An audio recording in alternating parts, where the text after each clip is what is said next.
Please note that this is a public meeting and that members of the public may be in attendance. The meeting will be recorded by the clerk and published online for public viewing.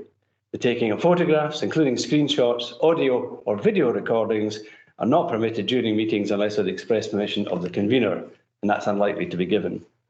Can members attending virtually activate their cameras where possible to enable you to join by video? And can all attendees mute their microphones when not speaking? In the case of Councillor Martin, that's not a necessary instruction. Please do not come in during items unless I invite you to do so. If members attending virtually wish to speak on any point, please indicate by clicking on the raise your hand button. There are no members in the chambers, that doesn't apply. So if members have not been able to access all the papers for the meeting, please indicate now. Right, no one's come in on that, so I think everyone's got the papers. Right, today we will hear each of the items set out on the agenda, and I will invite the officer present to present the paper, and members will then have the opportunity to ask questions before we proceed to debate and decision. I will now ask the clerk to take, well, actually the clerk's taking the roll call, so we can move on beyond that. Right, item 1, apologies. Well, just Councillor Rennie, substituted by Councillor Martin, I think. Declaration of interests. Members should declare any financial or non-financial interest they have in any items in this agenda. Are there any declarations of interest? There are none.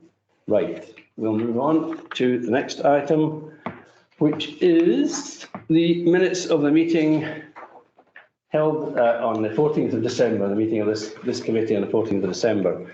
Everyone should have a copy of that. So I'll just go through it one page at a time and just cut in if there's anything on the page which is either inaccurate or misrepresents what was said. Page 7, page 8, and page 9. Right, the minutes are not challenged. We They're just approved. And the minutes are therefore approved. The next item, which is item 4, is the People Business Plan Interim Update 2023, and this will be presented by Stuart Crickmar. No, this one's Lorraine. Oh, sorry, I beg your pardon. Oh, it's Lorraine Sander. Sorry, Lorraine. Not at all. Good morning, councillors. Good morning, committee. This report is the interim update on the progress across the 23-24 People Business Plan. So it's a 6-monthly report, and committee are asked to note or provide challenge and comment on the contents of the report. I should note that in the Pintana update report, which is attached, some of the actions show low progress, but that's because they either straddle over longer than 12 months, or that there is it's just a stage of the development of the action. So there are no actions within the Pintana report that we have any concerns that we're not going to complete on time. I'm happy to take any questions, and I'm joined by other members of the People Directorate. Thank you. Thank you. Are there any questions from members? Lorraine, I have a question on page 1, just a simple one, the second bottom bullet, on page 12, sorry, the development of bespoke tracker. Just wonder if that had any impact to date. I'll ask Colin Bruce, Chief Education Officer, to come in on that. That's the tracker, Colin, in terms of the one that the virtual head teacher is putting in place, second bottom bullet. Absolutely. I mean, what we're seeing now with some of our data around about tracking of the care experience is really targeted approaches, responding to that to make sure both attainment and leading into positive destination is something we've got a laser focus on for that group.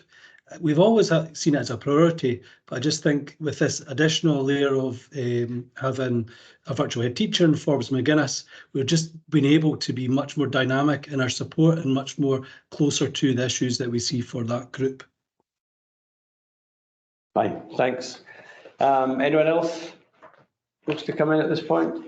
I have another question. Can we go to page 27, the second item thereon? Talking about the the outcome of this will need to an initial draft action plan in December 23. I'm just wondering if it did do that. Was there a plan created? Can I just check, Councillor Coyne? So we're talking about 2348, the Sport and Active Living Framework. 2348, yes, that's correct. Yes. Yeah. In terms of, I'm not sure. We're joined by Robbie Stewart here at the moment. I can't see him. I know that he's been a bit unwell. So in terms of the action we're expecting, I'm just reading the note carefully before I respond. So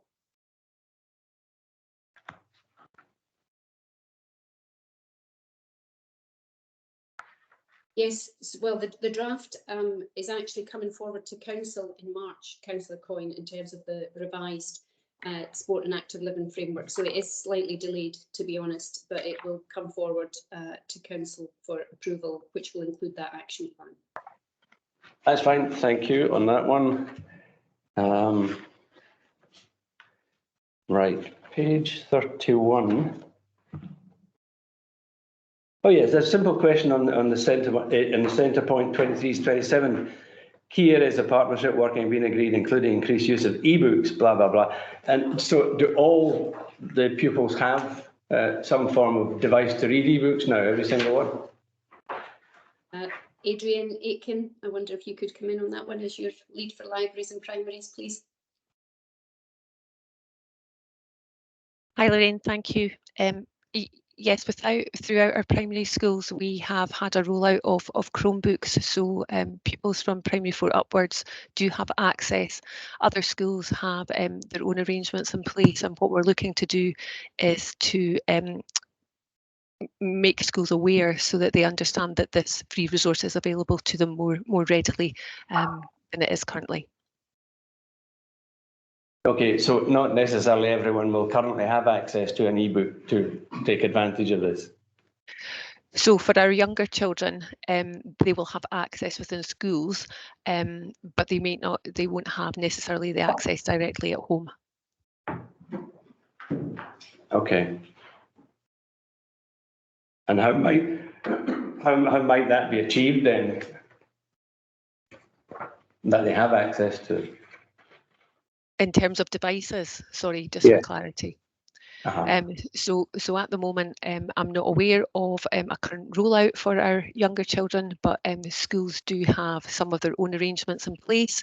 So they may have used some of their PEF spend, but I don't have the exact information regarding that for you at this point.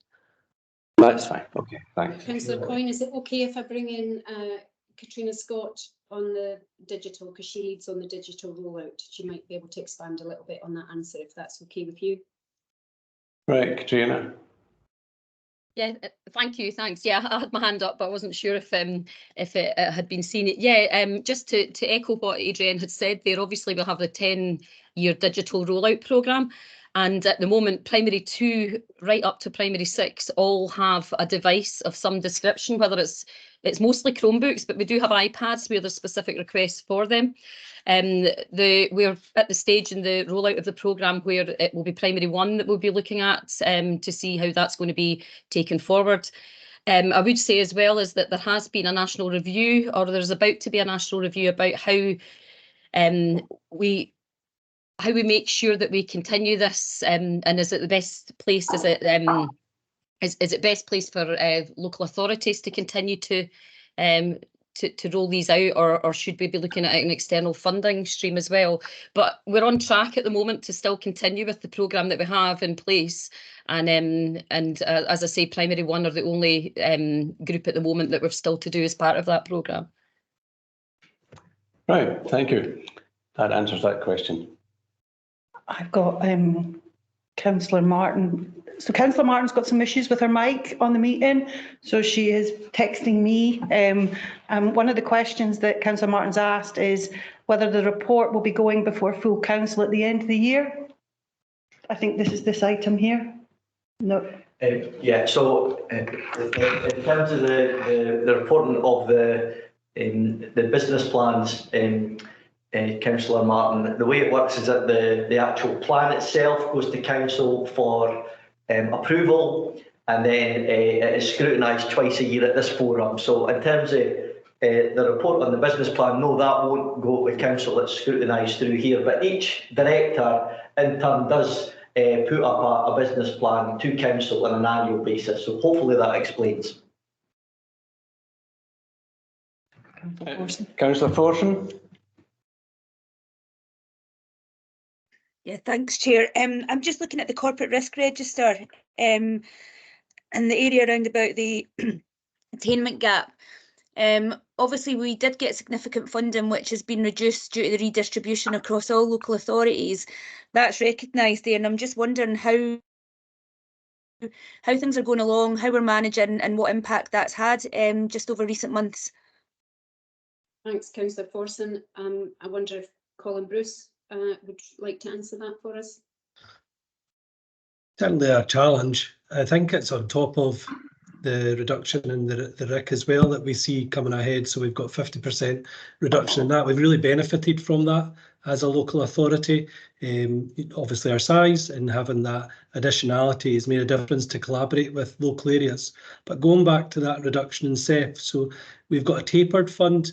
It's probably went from about over 1.5 million down to 500,000 in a year ahead. I think to taper it, we've made some sensible choices of, we've not had to die, staff haven't lost out, they've managed to move people into roles and still have jobs in authority. So there's a bit of protecting staff and making sure that. But within that, we've had to really prioritise those most at need.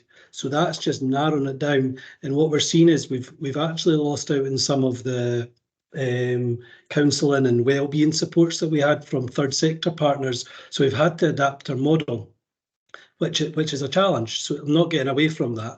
But I think we have safeguarded those most at need in our schools. We've still got invested heavily in MCR, which used to be within that, but we've changed it slightly. So MCR is something that we've seen priority in making a difference in supporting young people most at risk. So that's an example of where we've just made sure that's continued. Pleasingly, sort of behind the scenes overall, the attainment gap, it's a constant challenge each year, but it's not, I think we're in line with sort of national with that. It isn't massively grown in Clarks. We've managed to sort of safeguard our attainment and see some improvements overall, but it's just maintaining that gets more and more with some of the funding and some of the partners that we're losing from out that. So I don't know if that answers the question specifically. If you want, you get back to me if anything on that.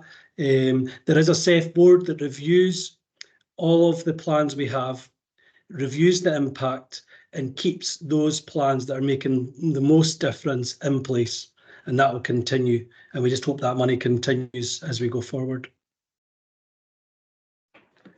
Okay, thanks for that. Any other questions from members? I've got one more. Lorraine, can we look at page 39? A couple of things there. The percentage of formal complaints dealt with that were upheld or partially upheld, 49%, 23%, 49%. I presume during the lockdown, people were much more tolerant and there was less going on, so fewer things to complain about, hence the 23%, which suggests a flat line of 49%, half of all complaints are upheld. Is that a worrying thing for us? No, I think your assumption on on the 23% drop, I think is probably right. I think overall, we try very carefully to make sure that we're listening to people when they complain and learning from that. So I don't see it as a negative when complaints are upheld. I think it means that we have to improve our services at times, and we really have to take on board what public are saying. So I think I don't see that as particularly concerning, no.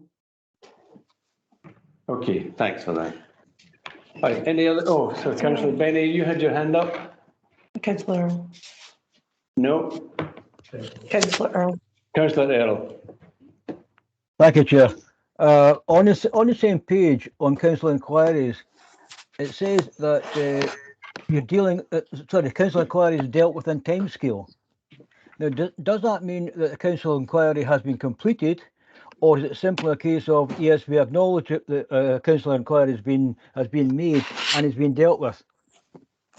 It means the reason I ask is at times we submit inquiries only to get a rather bland the response back to say, yes, it's being dealt with. And that seems to close the inquiry for some unknown reason. Can you give me an explanation, please? I might ask Stuart Crickmore to come in if I don't answer this effectively, Councillor Earl. But your first part of the question, my understanding is that that means that they are completed within the timescale. So the inquiry has been made, and the investigation behind the scenes or whatever it is that we need to do to respond to the councillor has been completed within that timescale, so that you should get a full response at that stage. I can't quite explain why you would get a response which says that doesn't explain, respond to your inquiry effectively. Stuart, I'm not sure.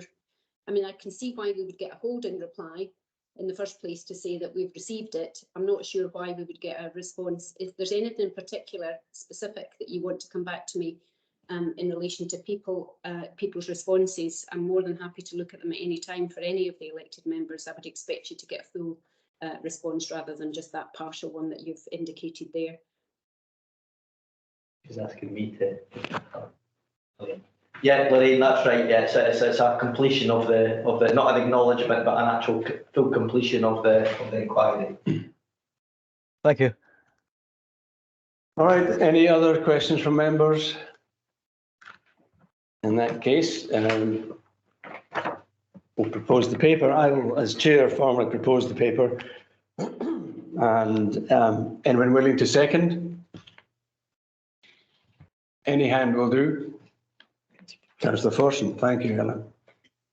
Yeah, I'm happy to second, Dennis. It's a good progress report, and I think we can see that there's a lot of work being done across the service. So thanks to everybody for all that. I know it can't be easy when we've got continuing challenges kind of coming at us from left field. But I'm just pleased to note the progress in the priority areas that we've agreed. I think we'll probably go on to talk about a few of these in later papers. So yep, second the paper. Do members wish to debate the paper? Are members minded to approve? The paper is approved. Thank you. Right, item 5. The Community Learning and Development Partnership Progress, and this will be presented by Colin Bruce. Colin. I managed to dodge this one, and Katrina Scott is the senior manager of that area, so hope that's okay if Katrina picks it up. Yeah, okay, thanks, Colin. Good morning, everybody. I'm pleased to present to you the progress report of the Community Learning and Development Partnership Plan for 2021 to 2024, which was approved by the former People Committee on the 16th of September 2021. It's recommended that the Audit and Scrutiny Committee note the contents of this report and provide challenge and comment as appropriate. The partnership work of CLD aligns with the aims of Clackmannanshire Council's plan and the high-level ambition of the Local Outcomes Improvement Plan, and contributes to the Council's longer-term transformation outlined in the Be the Future programme, with a focus on sustainable inclusive growth, empowering families and communities, and health and wellbeing. The priorities of the CLD Partnership Plan reflect our commitment to community empowerment and working with partners to improve the life chances of those living in Clackmannanshire. We're extending our reach of CLD with new partnerships all the time, and we recognise that the aspirations and needs of local people and their voices in expressing these are at the heart of this work. Our role is about facilitating as much as doing, so as to avoid a top-down approach, which aligns with the aims of the Family Wellbeing Partnership, whose ambition is to tackle poverty and inequalities and to create a community where everyone has the opportunity to flourish. The CLD Partnership Plan, therefore, does not sit in isolation, and this was recognised and commended by the Inspectorate following a very successful progress visit they conducted in November 2023. The report that you have outlines the progress on the identified priorities of the CLD Partnership Plan. Some key highlights in the report are as follows. 642 children and young people have accessed a range of digital mental health support since April 21 launch. CLD staff are supporting the Family Wellbeing Partnership with 3 programmes at Alloa Academy in sewing, singing and walking groups.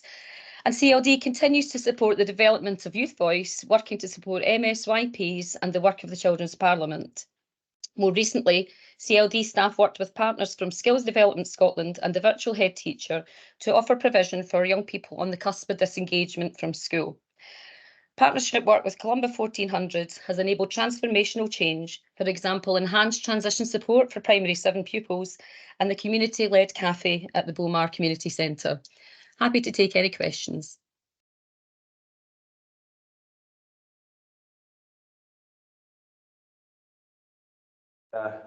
Sorry. Any questions from members? Councillor Forson. Yeah, thanks, Chair. This will probably come to as no surprise to Lorraine. I'm going to ask questions around ESOL. 3.2. We're talking about enhancing ESOL provision to support kind of wider integration, etc. And you'll know there's been a few kind of contacts recently about provision of ESOL, and there's been concerns raised that it's been stopped within Clipman and Shire. I'm just wondering if you can give a wee bit of an update to the committee on that, just about how we are enhancing the provision and we're making sure that we're kind of sticking to this plan. Yeah, thanks, Councillor Forson. I'm happy to respond to that. We are very proud of the support that we have provided to refugees, not just to the current Ukrainian refugees, but previously to the Syrian refugees and the Afghan refugees before that. And we've built up a level of expertise and a wider team. Some of that is funded through the Ukrainian funding that came from Scottish Government, and as you're aware, some of that is now being stopped. However, we do have expertise within the CLD team in terms of ESOL tutors, and we continue to provide a really high level of support to the Ukrainians and others through that provision. There is no plans to stop that.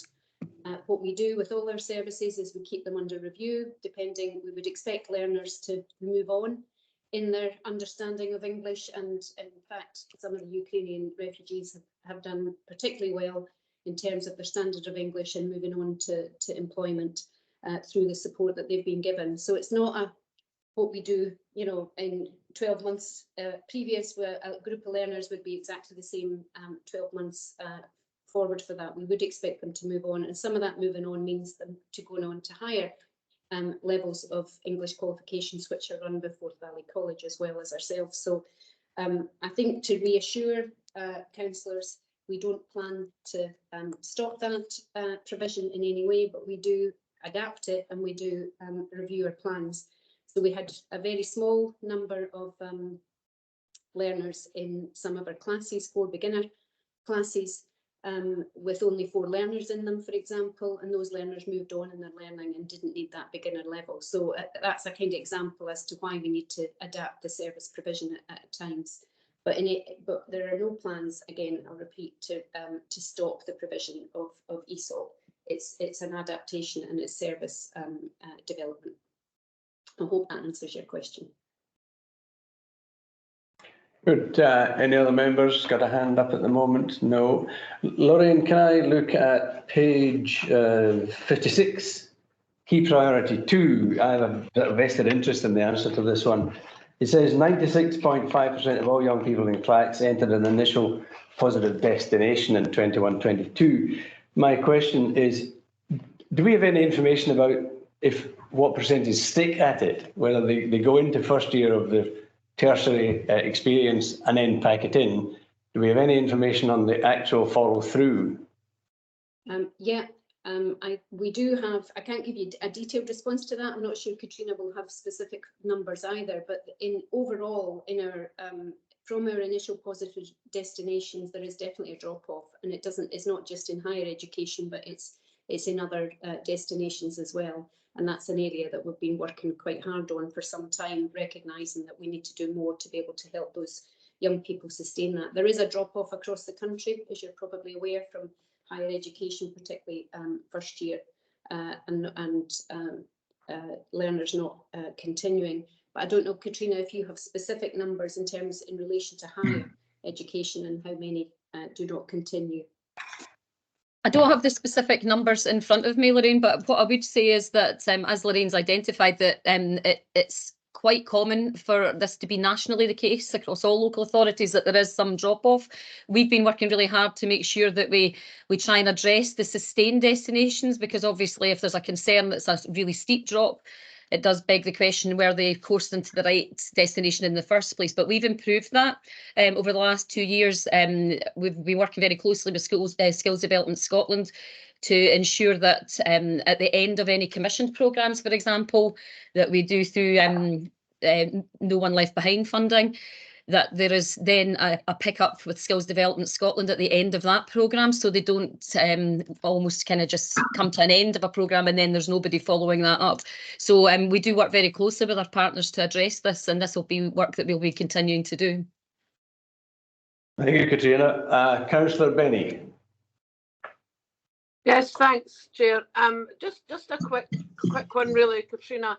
Have we got any stats or any information on why this drop-off is happening?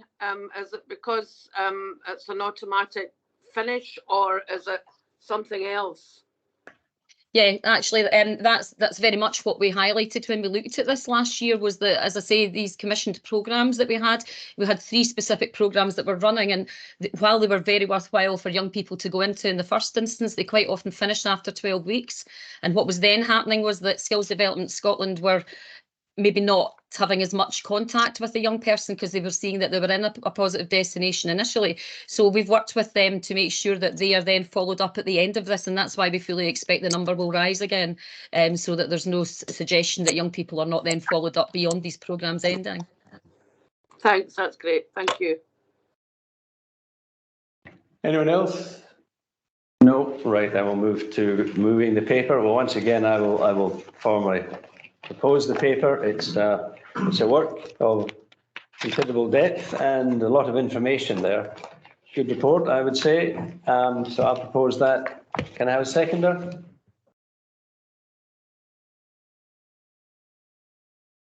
I've got Councillor Fairley. Thank you very much. The members wish to... Oh, sorry. Kenny, did you want to say something? No. No, right, that's fine. Do members wish to debate the paper? No. Are members minded to approve? Yep. Yep, thank you very much. Paper's approved. Item 6, the annual report of the Chief Social Work Officer. And this will be presented to us by Sharon Robertson. Okay, thank you, Councillor, and good morning, committee members. So I'm delighted to present the Chief Social Work report, which provides an overview of social work activity and practice within the context of the statutory functions, and the report is for the period 2022 to 2023. You'll see from the report it outlines our performance information in relation to key areas of social work across children's justice and adult services, including our public protection activity. The report also highlights the achievements and challenges that's been faced by social work and our social care services over the past year, but also highlights the improvement priorities and strengths within that too. I also want to note the achievements and recognition and commitment of the social work and social care staff who deliver and continue to deliver high quality, safe care and support to the people of Clackmannan and Shire. So I ask the committee today to note and challenge the report. Note that the report also is submitted to the Office of the Chief Social Work Advisor of the Scottish Government. And if you've got any comments. Can I also say that I'm having problems with our Citrix this morning, so it's going down. So I've only got my hard copy. So if you're referring to any pages, it would be helpful if you refer to the pages of the actual report and not the collective papers for today's committee. I apologise for that. I've been trying to get myself back in and it's not working, so sorry about that. Thank you, Sharon. Well, I'll lead the charge on that one then by referring to page 4 of your report, which is our page 68.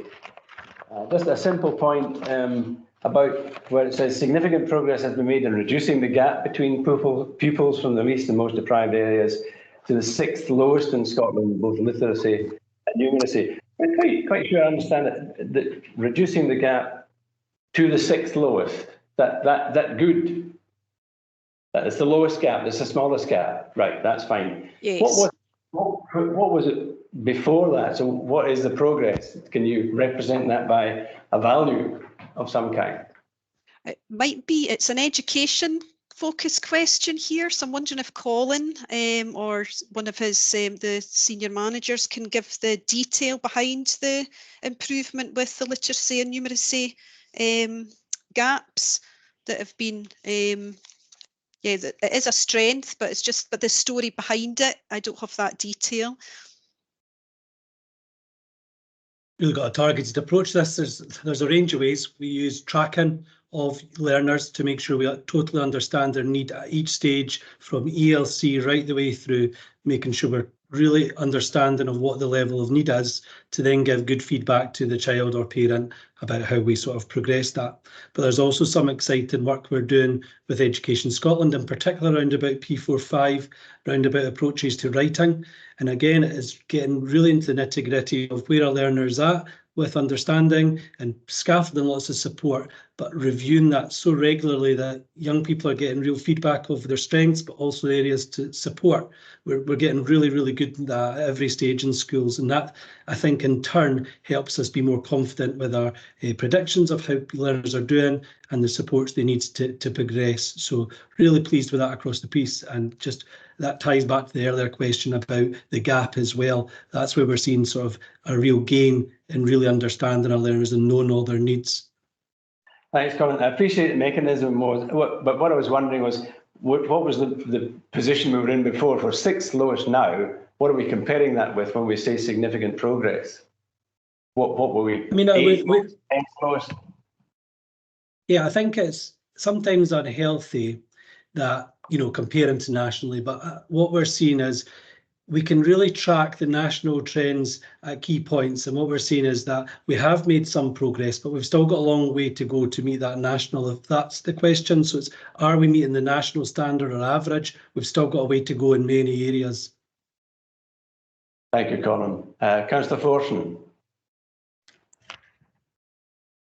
Thanks, Chair. I'm looking at page 43 of your report, Sharon.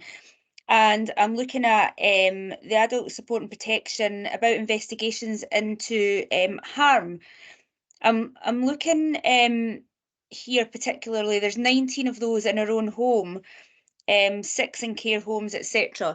I'm just wondering, you know, kind of why that's particularly higher, and should we not be concerned, but should we have an eye on this, because we're obviously much more focused on delivering care at home for people rather than kind of having them in settings.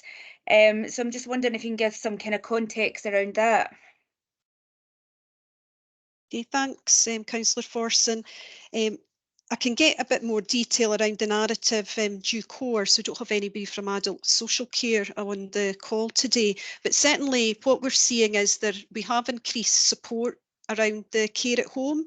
So we have got staff going into the homes, and you know, they are vigilant. They're all being trained around adult support and protection, what to look out for in terms of concerns and signs. So I think that's a positive, that people are reporting where they do have a concern, and these referrals are being made.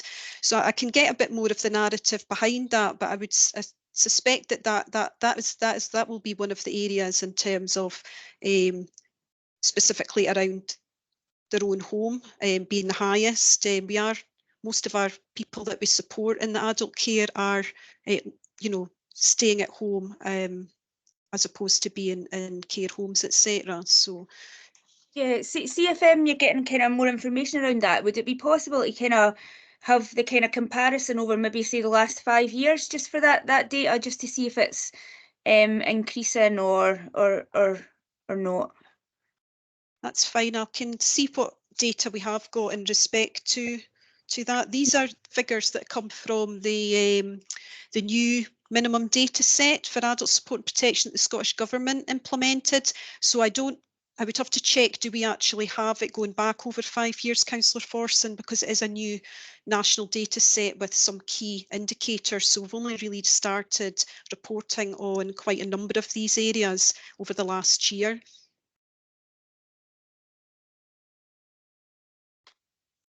Right, I see Ewan Murray has his hand up. Ewan, do you want to come in now? Thank you, Chair. Just in the back of what Sharon said, we can link with our... Oh, Ewan, sorry, apologies, I didn't realise you were on the call. That's okay. We can link with our adult social, adult support and protection coordinator to look at what data we've got, but contextually we have seen significant increases in adult support and protection referrals. My understanding is that's common across a common picture we're seeing across the country, but I agree it would be good to see some comparative data on that. So I can link with our coordinator to see what we can put together from that. Thanks. Okay, thanks. Clark has a question from Councillor Martin. Yeah, hi Sharon. So Councillor Martin, there's been an issue historically in the uptake in self-directed support. Are you optimistic that the new measures on page 85, which is page 21 of your report, will be successful? Thanks. What we've seen is a more targeted and approach around the self-directed support. So we've implemented, we have got a development officer whose role is to really drive and focus on communicating and supporting staff around the training of SDS and the various options that's available. So we've got a good training programme, and there's an actual SDS plan that sets out a particular strategy as to how we can increase the uptake for SDS. As I said in the report, it is lower in comparison nationally in terms of the uptake, but it is something that's a specific focused strategy. I don't know if Ewan wants to come in terms of adding any particular comment.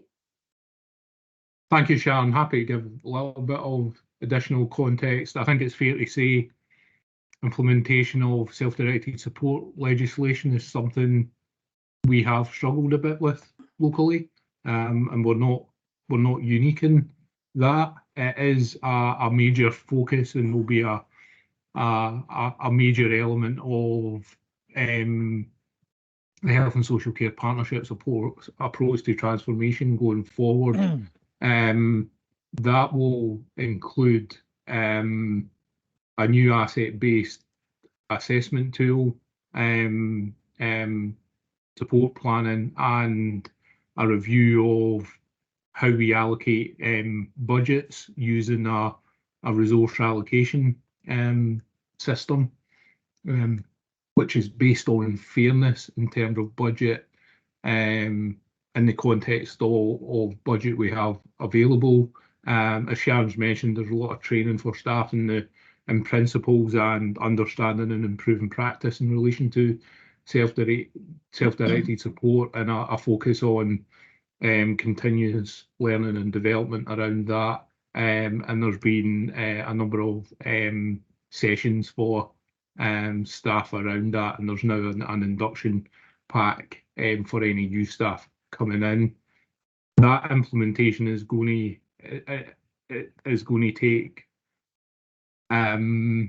both staff in adult social care services and corporate support services working differently going forward to collectively support the requirements of implementing self-directed support.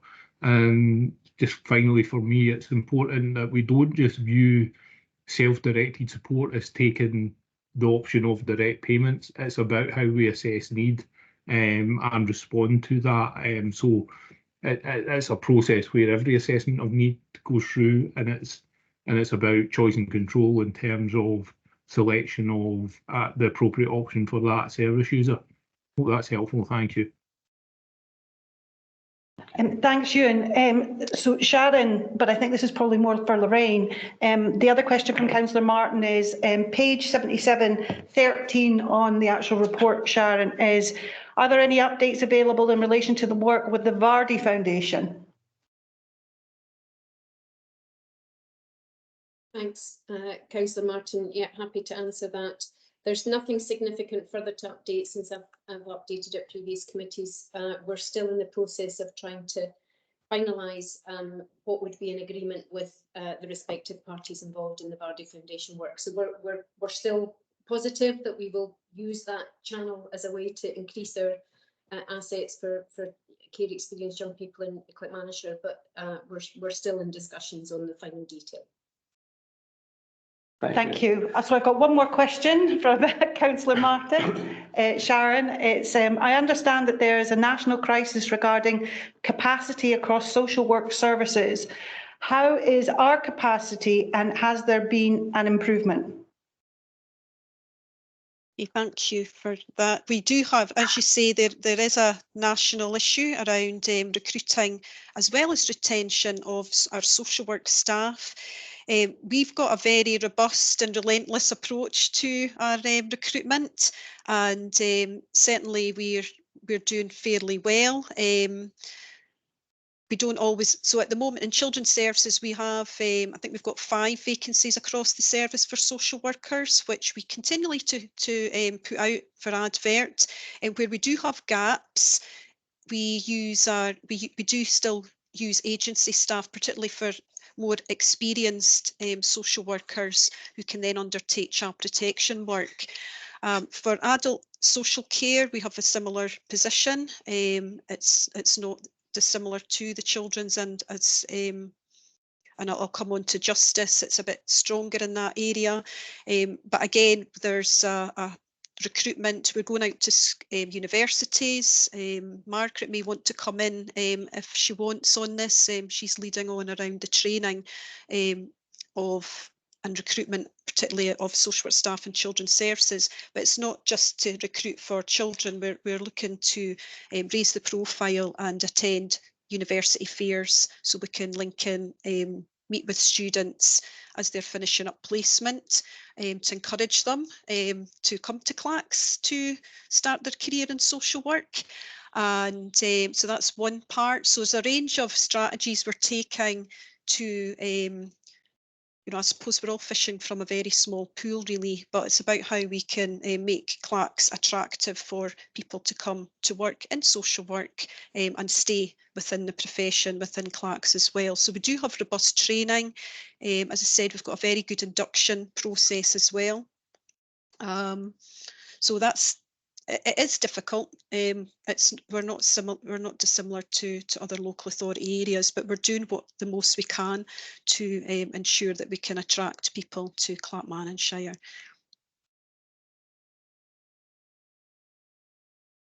Right. Thank you, Councillor Fairley. Sorry, Convener, I think Margaret was probably going to respond to that point. I'll mean to ask a separate question altogether. Councillor Fairley, if you don't mind holding back, we'll take a contribution from Margaret. All right, thank you so much. Yes, so I'm the Senior Manager for Care Protection. Good to meet you. Yes, just to kind of clarify Sharon's point, we have a current recruitment campaign just now out in My Job Scotland that's due to complete next week. And my understanding is that we have had a good application for that and relevant applications in terms of our social work workforce. We also have team leaders going out to Stirling University next week and to Dundee University the following week to, again, raise the profile of Clackmannanshire Council and obviously just become involved in kind of that continuous education element. So we have a couple of pronged approaches in terms of recruitment. And just to clarify what Sharon's saying as well, it's a similar pattern across Forth Valley and nationally, but we're working hard at it. And I think evidence has proven that we are turning a bit of a corner in that regard. So absolutely. And we have a really robust newly qualified social work induction programme that we've had really positive feedback on as well. So we've been working hard, and hopefully when we report back next, we'll have an improving picture again. Thank you very much. Thank you, Margaret. Councillor Fairley, your turn now. Thanks, Chair. It's page 16 of your report, Sharon, page 80 in the committee report in relation to gender-based violence. It talks about there's been a women's worker on a perpetrator support post and men's self-referral helpline. I think the question I'm asking, it talks about being a 3-month period extension for the pilot. Is that for the communication part of this, or is this for the pilots itself? And in terms of the men's self-referral helpline, is that drawing any attention? Are people using that facility? Are men referring themselves to that facility? And I see from the numbers in terms of 11.4% drop, which is very positive given this is one of our priorities, but are we able to identify clearly the value of those initiatives? And I think really the question is the 3-month an extension to allow us to better evidence that, or is that, should we read that as a more positive sign? Thanks, Councillor Fairley. I'll bring Scott MacDonald in. He's the Senior Manager for Justice who's leading on these particular initiatives, and he'll be able to provide a bit more detail around these questions. Thank you. Thanks, Sharon. Thanks, Councillor Fairley. Good morning, everyone. The 3 initiatives that you've talked about, it was originally set up for 3 months in terms of the perpetrator and women support worker. That was really almost a kind of test of change. It has now run for 12 months, so they were extended fully for 12 months.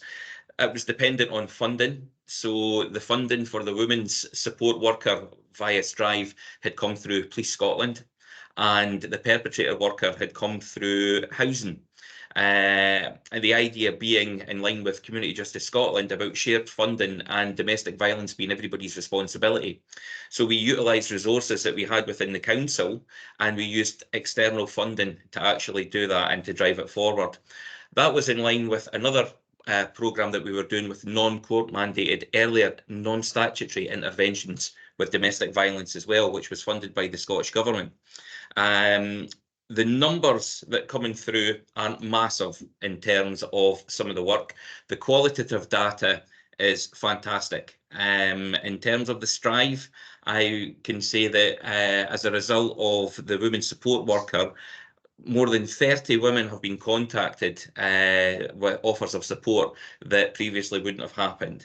Out of the 36 have actually accepted that support and fully engaged with it, and we've been able to provide various safety planning, working with partners, or signposts to other more appropriate agencies and supports as well.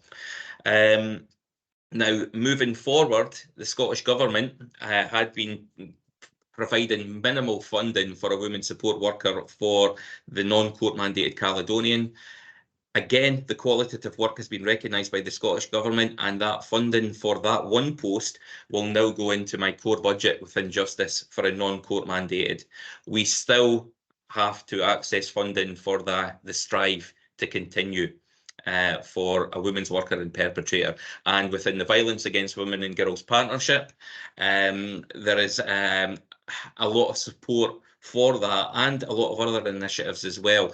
The partnership and council members will be aware that the council recently approved funding for a 2-year post for a Violence Against Women and Girls coordinator, and that's a full-time post. So that shows the council's commitment and the community need to actually address this. And that new worker will be in post hopefully in the next couple of weeks, and that will help drive forward our new Violence Against Women and Girls strategy and help implement that. Thanks. Thank you, Scott. Sharon, can I refer you to page 12 of your report, page 76 of the main papers? We're talking about fostering here. Obviously, the alternative to fostering is care home, which is not really the ideal solution to a fostering problem. The difficulties in recruiting foster parents could be down to one of several things, I suppose, but the most obvious is people not coming forward, or a high failure rate in the selection process. If it is the latter, and the alternative to taking on people who are marginally failing is that some child will go into care, should we then be looking at the selection process? Is it too severe? Is it too rigid? Thank you. I'll bring Joanne in to talk about the recruitment process that we have. However, I think it's more the first part of the question, Councillor Coyle, around getting people interested in fostering. as opposed to people coming through and not getting through the selection. But if Joanne's, I think Joanne's on the call. She's our lead manager for permanency and oversees the fostering service. Hi, good morning. So you're correct. There is a challenge recruiting foster carers, and that is a national issue. Year on year, there has been a national decline across the UK in terms of the number of foster carers, and that's attributed to a number of different reasons. Cost of living. Adult children remaining at home for longer, housing shortages. So there are a number of different drivers that contribute to that. Within Clackmannanshire, our priority over the last year has been to make sure that our fostering service has improved, and that locally we have a reputation to provide a good foundation for us both to be able to recruit new foster carers, but also to retain our foster carers. And that is an area that we have had success in terms of the recruitment and the retention and the improvement of our service. In terms of a high failure rate in a selection process, I couldn't tell you the figures off the top of my head, but there is the conversion rate from inquiries to becoming a foster carer is low. So I do understand the reason behind your question, and that conversion rate is based on research nationally rather than being specific to Clackmannanshire. The challenge with fostering is that it's a regulated service, and we have requirements around ensuring that prospective foster carers are safe and able to provide safe care to vulnerable children that we look after. What we do have capacity to do and what we have been working on is around our support and training for foster carers. So, within a recruitment process, we might identify that a foster carer may have particular support needs, which, could be supported by the service through various training and additional supports. But fundamentally, we need to be confident that foster carers are able to provide safe care, but also that they have a good understanding of what the fostering role is. And you will understand that it is a very intensive role for people to have children within their family for long periods of time and for 24/7. So part of what we've done within our strategy is we've looked at opportunities for short breaks and support, but we need to be confident that we can recruit foster carers to Clackmannanshire who are able to deliver on that role. So there is, to answer your question, or a short answer to your question would be that there is not a great deal of wiggle room or compromise, if you like, in terms of the assessment and recruitment of foster carers in terms of our regulatory requirements. However, we are creative and flexible in welcoming applications from a diverse range of people and considering how we can support carers. Thanks, Joanne. It sort of begs another question in my mind. If it's difficult to get foster carers and the alternative is a child to go into care, and we know that we have a number of children outside Clackmannanshire, which is costing us an awful lot of money. Now, if we were to get one of those children fostered, that would save a chunk of money, which could then be used to encourage other foster parents to come forward by sort of gold lining the service a little bit that you give them, put a little more cash into that. Is that a reasonable trade-off, that the money saved from care out of area would help to boost the fostering programme or recruitment? So we've done a number of things so far. Through this social work redesign, we have doubled the size of the fostering team. So we have used resource from elsewhere in the service to reprofile that team. We have also reviewed the financial package to foster carers, and we have made that more favourable. The team is now at a stage where, you know, they're starting to become more visible in the community. They were at the recent jobs fair. There is communications planned to go out alongside the council tax letters. So there has already been a number of things that we've done to increase our offer, if you like, to new foster carers. Okay, does that thanks. answer your question? Yes, yes. Okay, thanks. Thank you. Thanks so much. Any other members wish to ask a question? No, in that case, we'll move on to propose the paper. This is an extremely comprehensive report, Sharon, highly commended. Immense amount of information in there, and obviously a great effort by a super team. So I formally propose the paper on that basis. Can I have a seconder, please? Councillor Fairley, thank you. Do members wish to debate the paper? No. Are members minded to approve? Yeah, I think they are. Thank you. Right, moving on. Item 7, the Promise Plan and Whole Family Wellbeing Fund Interim Update Report. And this will be brought to us by Lorraine Sander.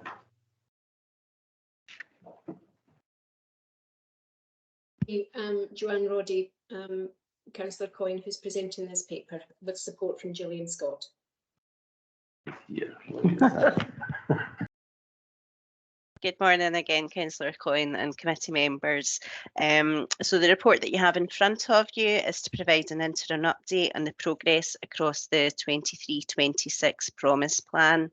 We know that integral to keeping the promise is a priority area of whole family support. Therefore, this report also provides updates on the progress being made utilising the funding from the Whole Family Wellbeing Fund to work to improve the range of family supports available across Clackmannanshire. So I would ask the committee to note and provide challenge and comment on the contents of this report and the attached appendices. Thank you. Thank you, Joanne. It's open to committee. Anyone wish to ask a question on this paper? I think I have one. Page 128.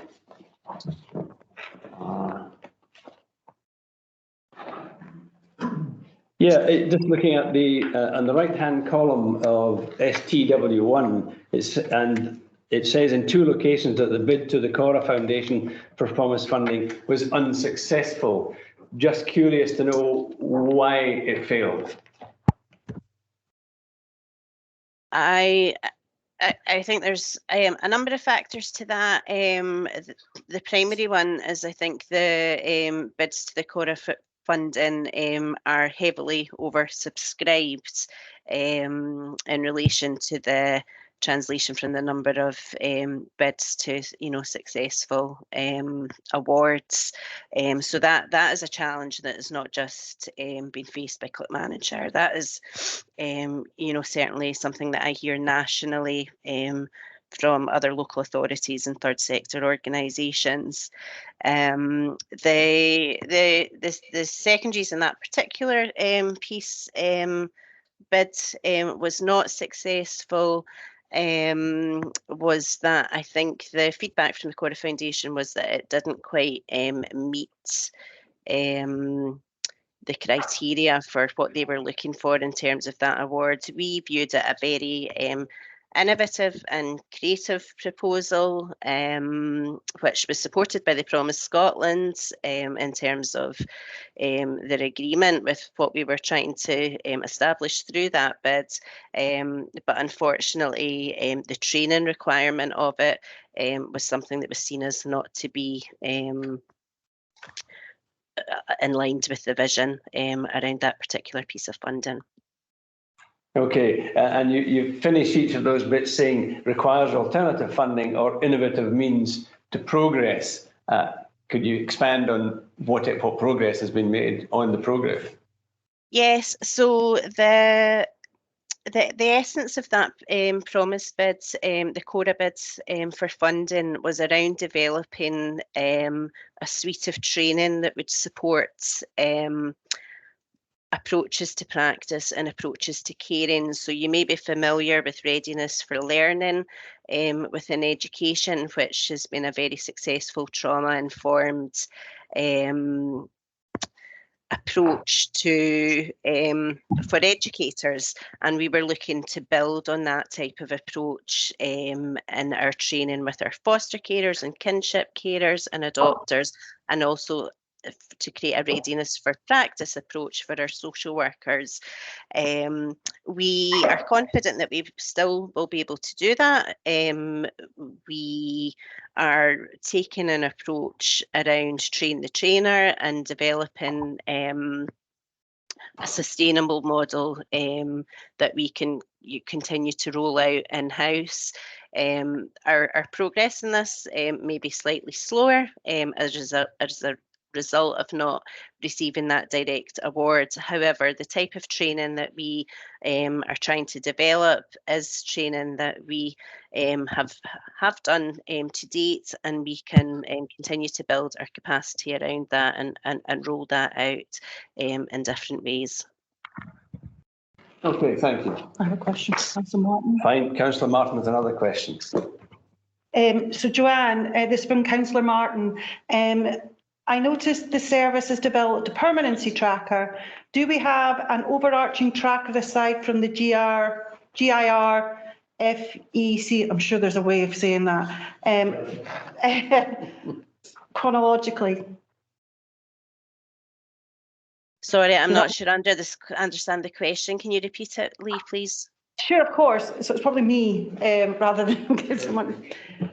So I noticed the service has developed a permanency tracker. Do we have an overarching tracker aside from GIRFIC chronology? That's the word, chronology. Does that make sense? Yes, I think so. I will answer the question, Councillor Martin, and if it's not, if I've not interpreted the question properly, please do clarify for me.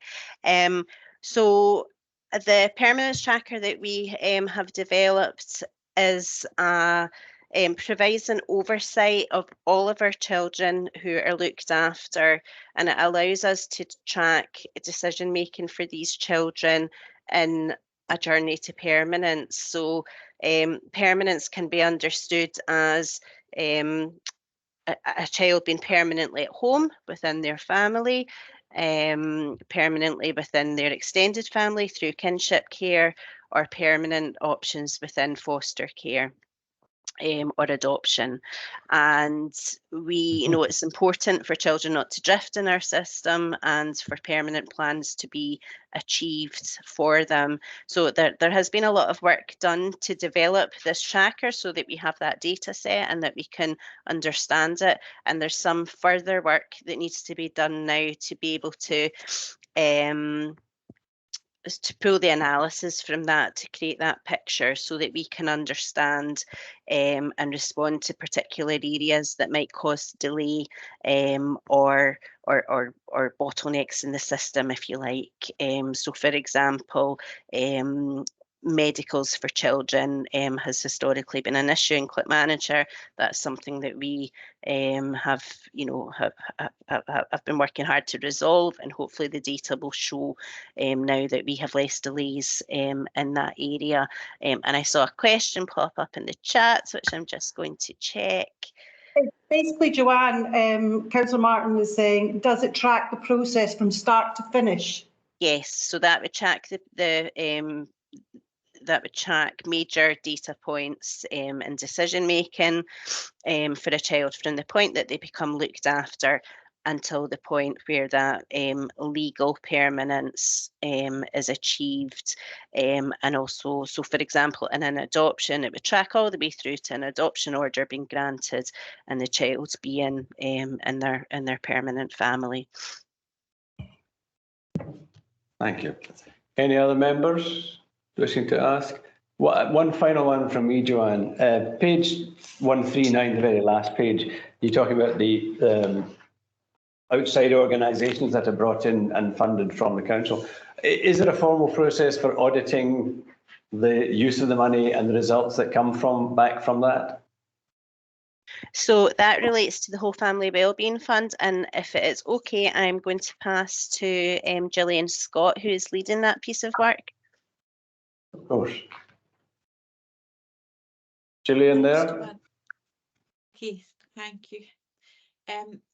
This relates to what you see in front of you is a list of the various the expenditure really of our Whole Family Wellbeing Fund award. So that was awarded by the Scottish Government. It's a 3-year programme, and we have had confirmation that we will have that funding until the end of 2026.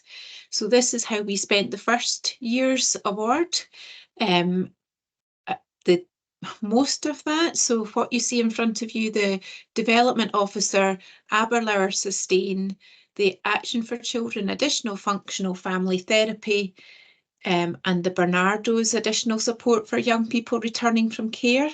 All of those have monitoring arrangements that are in place via the council, so we would be we have set key performance indicators for them to deliver, and I meet with them quarterly to discuss those and ensure they're on track. Underneath that, you'll see that there was an award of 82,336 that was given to CTSI to administer on our behalf. Well, I should say on the behalf of the Alliance partners through the Children and Young People Strategic Planning Group. So we took that approach in order to ensure that the awards were given in line with the views of the Voice of Lived Experience. So they were administered and awarded by a panel which included both professional staff from various partner agencies as well as representatives of the Voice of Lived Experience. Alongside those awards have just been issued, and likewise they will have to supply reports on their progress. Differently for this part, those will go to CTSI, who will then report that to us. But at the moment, it's looking like that will be quarterly reports with a biannual and annual summary coming to the council to feed back to the Children and Young People Strategic Planning Group. Thank you, that's fine. Yes, it does. Thanks very much. No more questions from members. In that case, I'll propose the paper. Another hard work, not to read, but a lot of hard work gone into it. A lot of information there. So I'm very happy to formally propose that. Can I have a seconder, please? Councillor Fortin? Yeah, I'm happy to second, obviously, as the promised champion for the council. I think the paper or the report outlines a lot of the work that's been going on over the last wee while, and I think the focus on early intervention that you can see through out all of the kind of different areas of report are really significant, and I think it's early intervention that's going to make the difference, particularly for care experienced young people, but through so many other areas that we know the importance of that type of work. It is challenging to keep that going in the context that we're working in, but I think the service has been doing particularly well. I think over the last wee while, particularly if you're on social media, etc., you can't help to see the momentum that's building behind the promise. And I think a lot of that is down to the work of Forbes as the kind of virtual head teacher. You know, he's really kind of keeping up the focus there, and when we're raising the profile time and time again of the work that's been done in Clip Manager, that's only a good thing. And I do know that we are getting a lot of attention from other areas and the work that's been undertaken in that area. So good job everybody, I think, and happy to second that paper. Do members wish to debate the paper? No. Are members minded to approve? I take it that's a yes. Right, paper is approved. That takes on to item 8, subject maximising attendance and wellbeing. This will be presented to us by Chris Allison. Thank you, Chair, and good morning, committee. The report as tabled provides committee with an update on the maximising attendance action plan presented to the former Partnership and Performance Committee in 2019, as well as an overview of absence levels across the Council for 22-23. The original action plan presented to the Partnership and Performance Committee was developed following the Chief Executive and Strategic Director for Partnership and Performance attendance at the Local Government Communities Committee of the Scottish Parliament in February 2019. The committee's main focus was on absenteeism in local authorities, the extent to which it inhibits councils in delivering services and realising goals, and how councils are tackling this. The Maximising Attendance Action Plan outlined a number of recommendations and proposals aimed at promoting measures on attendance and wellbeing across the council. The developed action plan, together with notes on what was being implemented and delivered, is attached for committee noting at Appendix 1. The local government benchmarking framework data on absence levels for 21-22 showed that for local government employees, excluding teachers, Clackmannanshire was in the bottom quartile and position 30, and for teachers was in position 32. Data for 22-23 has not as yet been published by the LGBF. However, we are advised that there has been a significant improvement in teacher absences, moving from rank 32 to rank 26, with FTE days lost recorded as 7.6 as compared to the Scottish average of 6.8.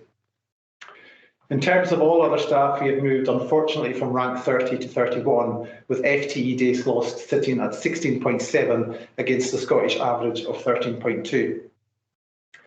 It should be noted that following on from the Local Government Communities Committee, the Society of Personnel and Development for Scotland undertook a survey of councils in relation to the way councils were calculating and reporting on absence figures to the LGBF.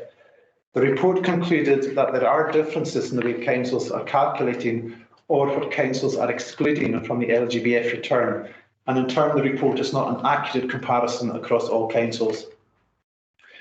As is outlined in the action plan, a number of measures have been put in place, including review of the maximising attendance policy and procedure, approval of the mental health and wellbeing policy, approval by council of our wellbeing strategy, and absence being a standing item at bipartites, which includes figures on completed return to works and support and guidance.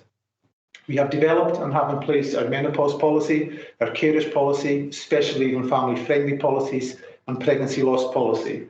And Council recently agreed to make the application of flexible working a day one right.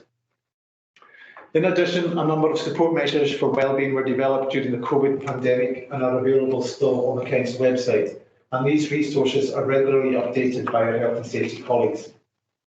It is recognised that absence levels continue to be high despite intervention.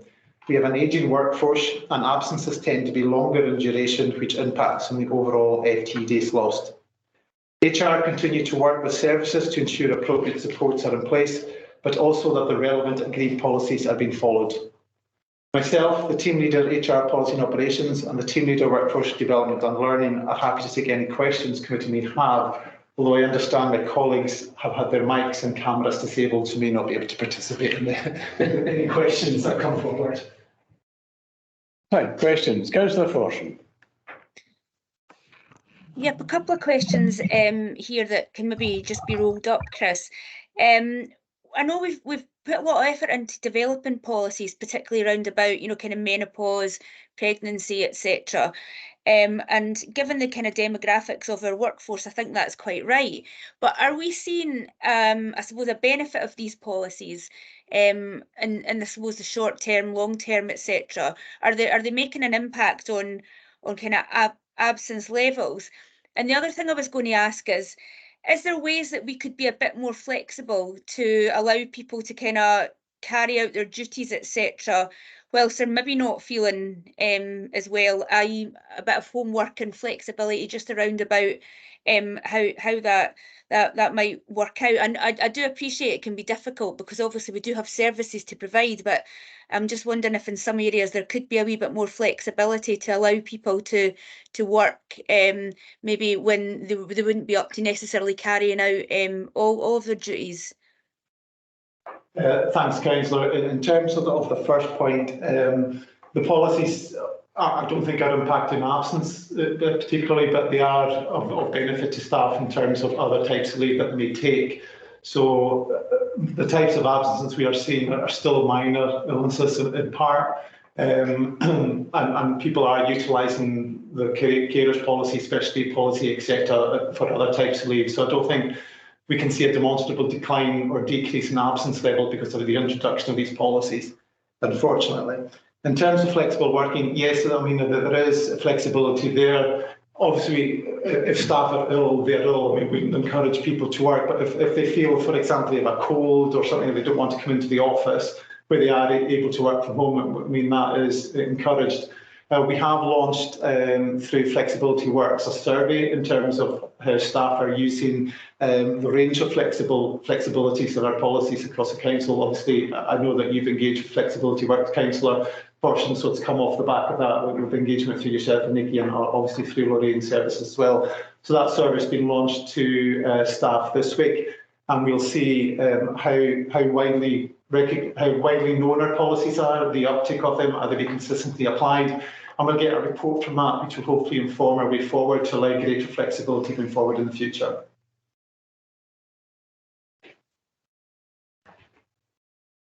Okay, I think that's fine. Can I just come back in and is it all right to come back in, Dennis?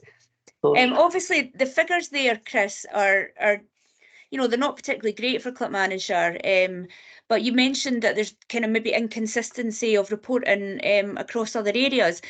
Is there anything that's going to be done to address that, to make sure that we are getting a true picture? Because I am particularly worried, when you're sitting kind of bottom of the tables in a lot of areas, it doesn't look particularly good. And I'd be asking the questions, what's different here in Clackmannanshire that's making us, kind of be like that? So I guess that's maybe two questions. Are they going to look at doing something to make sure that we are consistently reporting the same data as other local authorities? And what is it that's different that's making us, kind of have such high levels of absence rates? In terms of the SPDS report, I think that was fed back to the Improvement Service and the LGBF in terms of the guidance on the indicators on the measurement, so for councils to follow.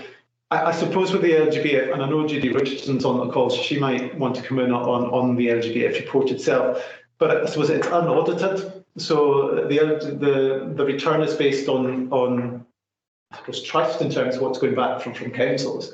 But the SPDS did feed back to the Improvement Service, and it was one of the points that our Chief Executive had raised at the Parliament when both Nikki and Stuart were at the Parliament in terms of the consistency in data.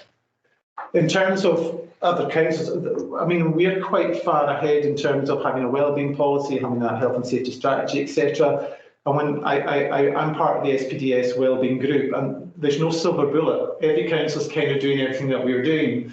I know that Fife, for example, I think they're in or about the same as us. They've actually started a compliance team, a complete team, to look at absence, and it's maybe something that we look at in terms of how our services and our managers are undertaking return to works, support and guidance, make sure that the process is followed. But there's nothing that we're doing that is in any way out of kilter with anybody else, and nobody else is doing anything that we're not doing. I think having an ageing workforce, longer term absences, that's where our averages are increasing. We're a smaller workforce, and the greater number of days is going to have an increase in the FTE days lost. But I think we need to have that assurance that we are all comparing like for like. I'm sure that our absence society start discounting from our return, which would improve the picture, but it wouldn't be a true picture. So I think we need to compare apples with apples going forward.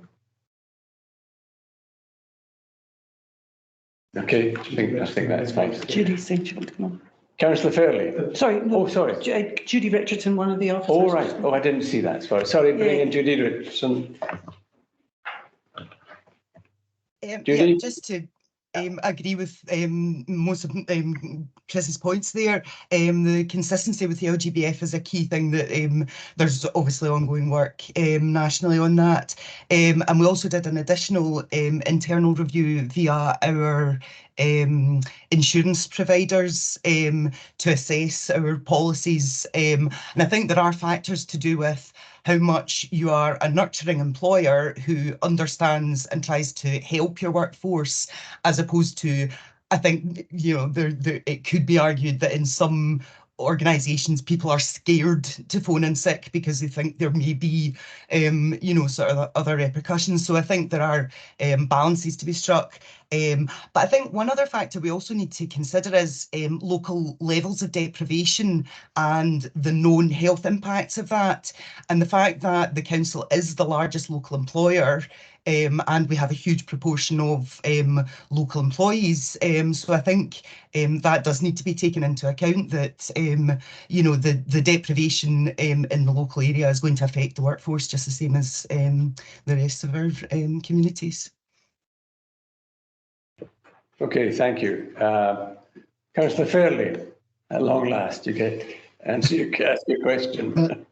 Thanks, Chair. Well, actually, the question that Councillor Forson asked and the response that we just got from Judith was partially dealt with some of what I was going to ask for, but I mean, in terms of where we sit in the quartile, the numbers are worrying that we're sitting there. I'm not sure how long it's been recorded or tracked, but how long have we been sitting in that quartile at that kind of level? And the other thing I would ask is, although we're getting the data in terms of the numbers, are we recording in any way or tracking the reasons for absence? Are we recording, you know, musculoskeletal stress at work, and are we able to identify if any of those absences are related directly to work, you know, the work-related injuries or absences, and if they are they at a level that require us to intervene further than we've done so far? I'll maybe take your questions in reverse order there and answer your last one first. So yes, we do record all the reasons for absences, Councillor Fairley, and we record in them. Minor illness is the most significant area for absence, and that's maybe absences that are 1 or 2 days in duration. From April 23 to September 23, in terms of the top 5 reasons, like minor illness, post-operative recovery, mental health, depression, anxiety, musculoskeletal was 4th, and recurring medical conditions was 5th. We do have separate recording for industrial accidents, etc. I don't believe there's anything significant in the data that gives any cause for concern. I know our health and safety team are on top of that. We do see it's not a reason for absence, but for example, violence in schools, etc., is increasing. But that I think is because of increased and improved reporting through our health and safety system, but it's not leading in essence to absence. So we do track, monitor all of our data, and it's regularly presented to the bipartite and TD management, and we do a report to tripartite as well. In terms of the LGBF, I don't know, Judy, if you want to come back in. I think from memory we've been in that kind of quartile for a number of years, despite all the interventions that we're doing and all things we have in place. Again, whether that's because we're not comparing like with like, some councils are discounting absences that we're actually including, so we are maybe being more open and transparent in terms of what we're reporting, which may be at the disadvantage to us, and goes back to that point about inconsistency in reporting. But Judy, I don't know if you're able to respond in terms of where we kind of sat over the piece. It has been around 10 years. So the previous 4 years before that, from 10-11 to 13-14, our rankings were slightly better for both all local government employees and the teachers indicators, but it's been sort of broadly the bottom quartile or bottom deciles, the bottom 3 councils for around the last 10 years. Okay, any other questions from councillors? Chris, I've got a question for you. It relates back to the answer you gave to Councillor Forson in her first question, which is about people working while at home and technically ill. Are there any, for an employee who has a sick line, is off sick, but then volunteers to work, does that have insurance implications for the council? No, a medical line is just a recommendation from a doctor. So by and large, you would accept that, but a member of staff, if they've been off shorter term, will come back to work, but if they've been off longer term, we would look to put them to occupational health and make sure that the doctor or occupational health are satisfied that they're able to come back to work. The ability to work when you're not feeling well is predominantly for kind of office-based. Obviously, if your land service is street sweeper or something that you're not well, you cannot do your job from home. So we are more kind of focused on office-based staff. But okay, thanks. Long-term illness, somebody who's on a seriously long illness break has the effect of distorting the figures, in a sense. Do you eliminate people on really long term? I don't know what you define as long term, but do you eliminate that from your data when you're reporting days lost per person? No. So long-term absence is classified as 28 days or more. Anything under that is shorter term. We don't. We'll maximise it in terms of when we're reporting to the LGBF. So we wouldn't say someone's off for 260 days. We'll deduct any public holidays and annual leave they'll be entitled. So for a teacher, it would be like 195 or 190 days, or for a number of staff, support staff, be 220. But obviously we have processes and interventions, so we would hope that prolonged long-term absence is dealt with meaningfully and supportively before it's getting too far advanced. What is the ultimate policy? What's the policy for the end of a long-term absence? If it's going on apparently indefinitely, what is our policy on that? Our starting point has always been is to support staff back into the workforce, yeah. And that's where our starting point is. We will get regular intervention and reports from occupational health. If it becomes apparent that it doesn't look like the member of staff is going to come back to the role that they're in, we also look at redeployment into other roles so they can come back from an absence. Ultimately, we have a capability policy. We'll go through that process, and inevitably, if it seems that the member of staff isn't going to come back, then they may leave the council through that process. There's ill health retirement as well. We'll get advice on that. Some people are, we've seen given that we are a kind of ageing workforce and the nature of absences, we've seen a number of ill health retirements coming through recently. So there are different ways in which someone may leave, but our ultimate aim is to encourage back into the workplace, either in the job that they've had or into an alternative role through redeployment. Okay. Do you report separately in any way the short-term and long-term absences so that people can see the effect of what that might be having on the figures? So our report to your management and the kind of higher level operational reports will kind of look at the short-term and long-term percentages. The directors are given reports on longer-term absences to ensure that they are able to speak to their senior managers, etc., to ensure that that's been managed through. And the introduction of the constructive conversations process, which replaced the PRD, well-being is at the top of that in terms of supporting staff and ensure their well-being has been managed. Okay, I mean, it might be useful inclusion in the future just to divide the two. Right, any further questions from members? No. Right. Propose the paper. I will again formally propose the work done. And is there anyone willing to second? Councillor Fairley once again leaps into action on that one. Thank you. Do members wish to debate the paper? No. Are members minded to approve? No dissent. Paper's approved. Right, we move on to item 9. The exceptions from the application of contract standing orders, and this will be given by Stuart Crickmar. Okay, thank you, Chair. Hopefully members of the committee will recognise this as a fairly familiar report that comes up to most committees. It does outline the exceptions that have been to contract standing orders that have been granted since the previous committee.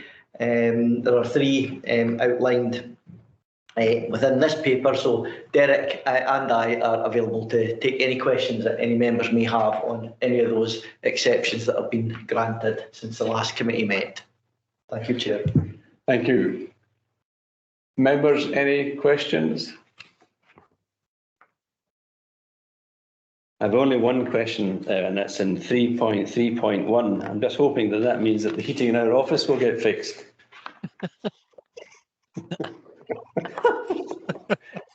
I hope so, Councillor. Yeah, I'll make a note of that and get someone on it, Councillor. Excellent news. Then this whole meeting's been worthwhile. Right, okay. Do members wish to debate the... Oh, I need to formally propose the paper. I propose the paper formally. A seconder, please. A seconder, please. I can second, Councillor. Thank you. Thank you, Martha. Members wish to debate? No. Are members inclined to approve? They are. Thank you. Move on to item 10, the Corporate Risk Register. Again, this will be given to us by Stuart Crickmar. Okay, thank you, Chair. Hopefully this is a fairly familiar paper to members of the committee. It provides the latest update on the Council's Risk Register. Appendix 1, which I think is always just useful to as a starting point to refer to, sets out 4 areas of movement within the risk register since it was last reported. So that's in areas around pace of organisational change, or at least the insufficient pace of organisational change, in workforce planning, the attainment gap, and also in around industrial unrest.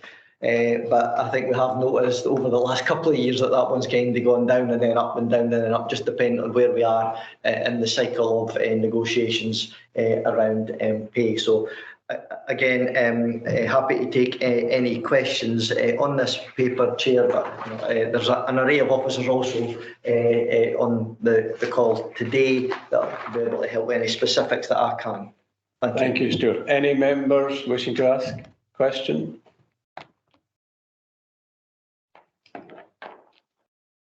It appears not. I'll formally propose the paper. Seconder. Thank you, Councillor Forson.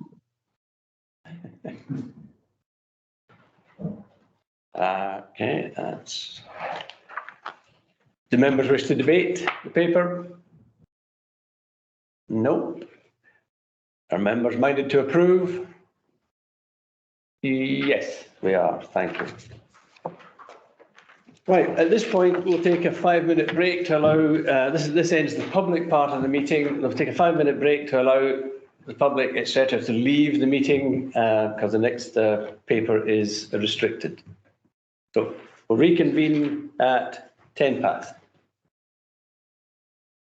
Just take a wee break to refresh the vote.